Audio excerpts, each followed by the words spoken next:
രാവിലെ തന്നെ കോഴിക്കുഞ്ഞുങ്ങളെല്ലാം തുറന്നു വിടാം.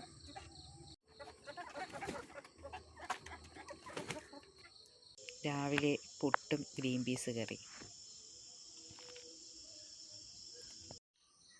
പുട്ടും ഗ്രീൻ പീസ് കറിയും കഴിക്കാൻ പോവുകയാണ്.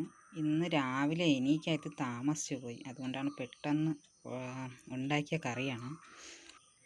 ഇന്നലെ വൈകിട്ടാണെങ്കിൽ മഴ പെയ്തപ്പം നല്ല മഴയാണ് പെയ്തതുകൊണ്ട് ഇന്ന് ടാപ്പിങ്ങിന് പോകാൻ പറ്റിയില്ല. അതുകൊണ്ട് ഇന്ന് കുറച്ച് കിടന്ന് ഉറങ്ങിയ ശേഷം ഇന്ന് 7 മണിയൊക്കെ ആയി എണീറ്റ് പിന്നെ ഇന്ന് പിള്ളേർക്ക് സ്കൂളിലൊക്കെ പോകണമായിരുന്നു. അങ്ങനെ പെട്ടെന്ന് ഉണ്ടാക്കിയതാണ് പുട്ടും ഗ്രീൻ പീസ് കറി. അങ്ങനെ സാധാരണ ആരും ഉണ്ടാക്കാറില്ല, പക്ഷെ ഞാൻ പെട്ടെന്ന് ഉണ്ടാക്കി. ഗ്രീൻ പീസ് കറി പുട്ടും കൂടെ ഉണ്ടാക്കി. ഗോതമ്പ് പുട്ടാണ്. പുട്ടും ഉണ്ടാക്കി കൊടുത്ത് അവരെ സ്കൂളിൽ പറഞ്ഞു വിടുകയും ചെയ്ത്. ഇനി ഞാൻ കഴിക്കാൻ പോവുകയാണ്.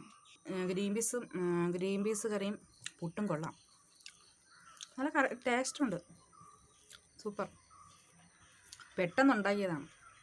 ഇതിൽ മഞ്ഞപ്പൊടിയൊന്നും ഞാൻ ഇട്ടില്ല. പെട്ടെന്ന് ചിക്കൻ മസാലയും ഇതും കൂടെ, ചിക്കൻ മസാല മാത്രമാണ് ഇട്ടത്. പൊടിയായിട്ട് ചിക്കൻ മസാല പെട്ടെന്നിട്ട് അതിട്ടാണ് പെട്ടെന്ന് വെച്ചത്. കൊള്ളാം, സംഭവം സൂപ്പർ.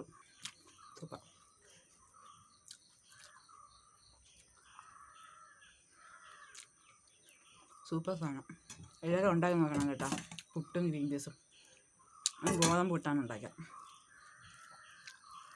എല്ലാവരും ഒന്ന് ഉണ്ടാക്കി നോക്ക്, ടേസ്റ്റ് ഉണ്ടാകുന്നറിയാം. അടിപൊളി.